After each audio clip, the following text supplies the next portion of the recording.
What is up, everybody? Jazz Views with CJ Shearn here. Yesterday I made a video. It seemed to not process, so I have to re-upload it again. But I made a video about the not so rare in Japan, but pretty rare in US free jazz classic Yosuke Yamashita Trio, the piano player, the great piano player, and Chiasma, which is an absolute killer album that my friend brought back to me from Japan when he visited.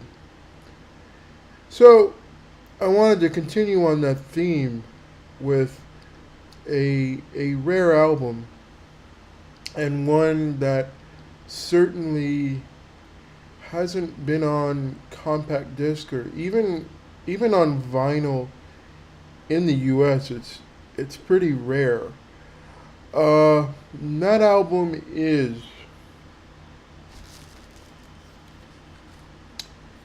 Ronnie Foster, live at Montreux. The great organist Ronnie Foster, who I think actually has a new album with this trio coming out. I think there's a Kickstarter for that. But live at Montreux by Ronnie Foster. First of all, most people are going to know Ronnie Foster for his keyboard work and being George Benson's musical director from the Breezin' album on. And Ronnie Foster, of course, had a tremendous amount of crossover success with his albums for Columbia in the mid 70s, early 80s. I believe they're for Columbia. He also had quite a bit of success going into the smooth jazz realm. But he definitely established his reputation with George Benson among the mainstream. Prior to that, a lot of people knew him from Grant Green's record Alive in 1970, and also he was on the recently unearthed as of 2002-2003 Grant Green Live at the Club Mozambique on Blue Note.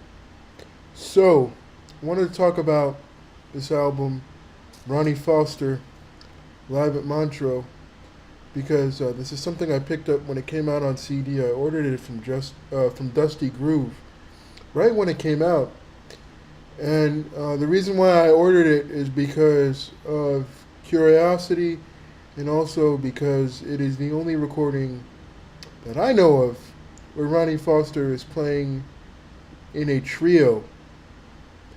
Most people are going to be familiar with Ronnie on Blue Note from Two-Headed Freep, but he also made the album Cheshire Cat, which was produced by George Benson, and On the Avenue. But to me, this is the best Blue Note album that he made, bar none, and the reason why is because he's playing the hell out of the organ.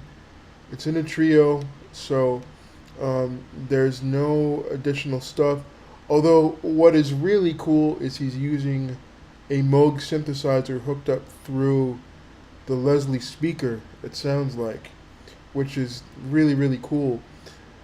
So this record, actually, the whole history of the Live at Montreux series on Blue Note from 1974 is quite intriguing. So there were a series of 3 records that were produced on July 5th, 1973 at the Montreux Jazz Festival, where Blue Note, similar to what Flying Dutchman and Pablo Records did, had an entire night showcasing their artists. And there were 3 albums that were recorded on that evening. Bobby Hutcherson, which is one of the most phenomenal Bobby Hutcherson records ever, and it was briefly put out on CD in 1994 in the US. I actually picked it up, the Japanese version, right along the same time that the Ronnie Foster came out. There was also a Bobby Humphrey album, and I'm not a huge Bobby Humphrey fan, but from what I've heard, samples of that album, she's just playing her ass off, and it's with a lot of members of the Blackbird Band. So there was also a Donald Byrd performance, which was recently released digitally after his death, that was supposed to be released in 1999. It was mixed and prepared for release by Bob Belden, and for whatever reason, it never saw the light of day. But when Mr. Byrd passed a couple years ago, Don Was, the head of Blue Note, decided to put it up digitally indefinitely for free for the world. So these Live at Montreux albums were supposed to come out in the US in the mid 70s. But according to some members at the Organissimo Forums board, they were shortly deleted and cut out before they were supposed to be released.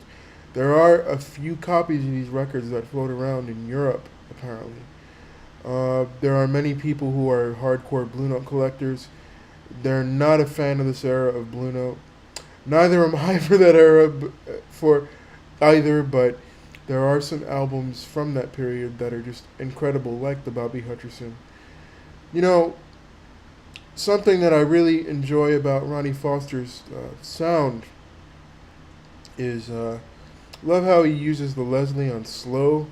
So the Leslie speaker, which is what produces that unique sound in a Hammond B3 or C3 organ or A100, it goes around like this. So to add additional tone color, what he often does is he uses the swell tab, which is the upper manual. That's the upper keyboard on the two keyboards of the Hammond B3. That gives it the vibrato, that characteristic vibrato sound that is kind of wobbly, and you can adjust the vibrato sound with the different chorus and vibrato settings on the Hammond. And I don't play organ myself, as I said before in my previous Jimmy Smith video, but I have a friend named Jim Alfredson, who is a terrific organist. He is the head of the organ trio Organissimo that has been around for over a decade, and he's been very kind over the years and discussing with me organ settings that my favorite organ players have used and how they work. So what I've always liked about Ronnie Foster, and something he does on this album a lot, is he does use that swell. He turns on the vibrato in the middle of a phrase to kind of change the tone color. It's also something that Don Patterson used to do when he had the Leslie on slow as well. And this is actually something that Leslie on slow is the setting that Jimmy Smith had switched to in 1967 to change his sound on recordings. But if you've watched any of the YouTube videos of Jimmy Smith's European tour from 1965, he's using that Leslie on slow, and he's using the swell. And that's a sound that for many people will be familiar as sort of the 70s rock organ sound. I mean, you heard it, Greg Raleigh in Santana, Tom Coster in Santana, Chester Thompson in Tower of Power, and then later with Santana. They all use that kind of sound. If you listen to the Steve Miller Band's Fly Like an Eagle, you could hear that with the Leslie on slow, and then the swell tab is hit, and it adds that unique vibrato. So that's something that I really dig. And then the trio on this album is Greg Miller on guitar, which is somebody who I'm not that familiar with, and Marvin Chappell on drums. Marvin Chappell, rather.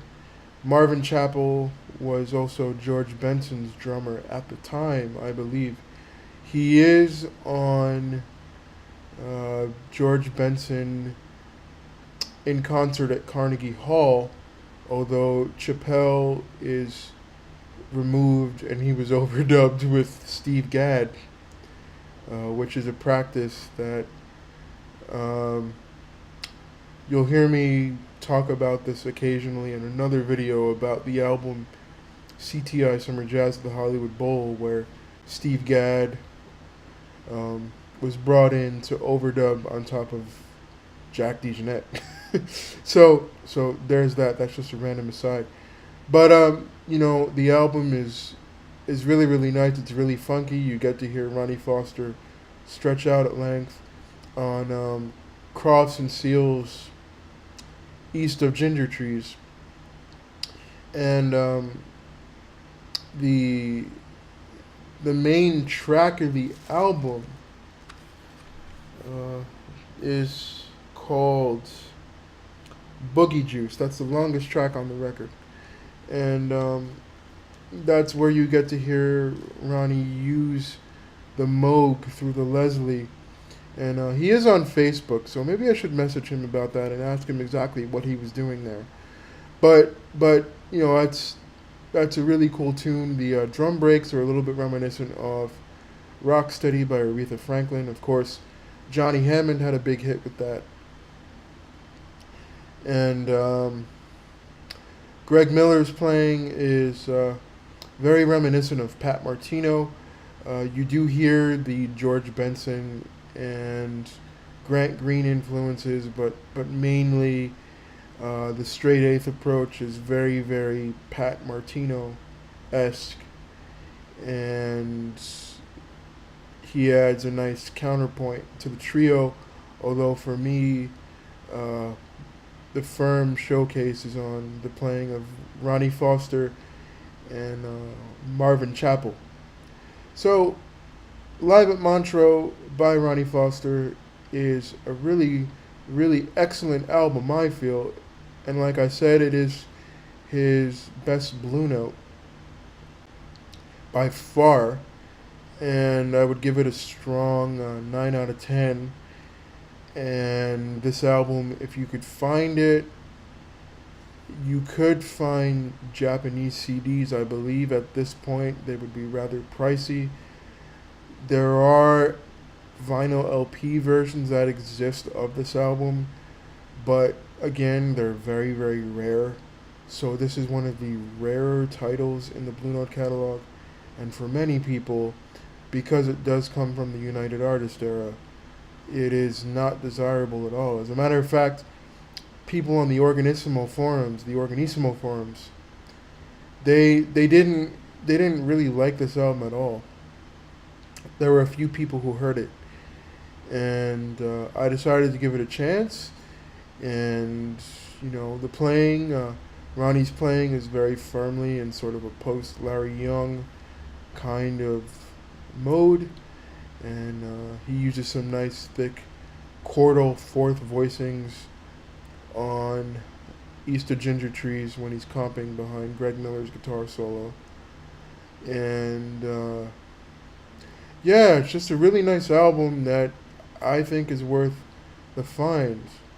Live at Montreux, Ronnie Foster, although when you do rip it to an external hard drive, it does title the record Ronnie Foster Cooking with Blue Note at Montreux. So this is an album that I think is worth finding. It's a rarity, and it's actually pretty amazing that it was never issued as a Blue Note Rare Groove back in the heyday of that program in the mid 90s, around 1995 or so when it started. So, thank you very much for this video.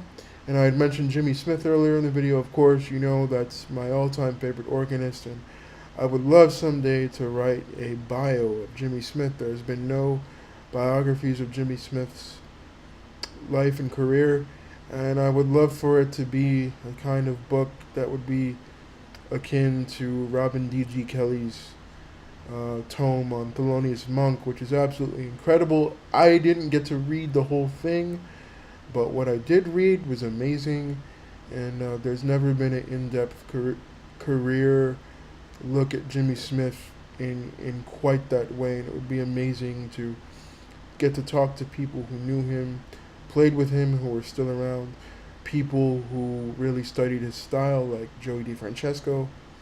So, thank you very much for watching this video. Peace, love, groove, and keep swinging, everybody.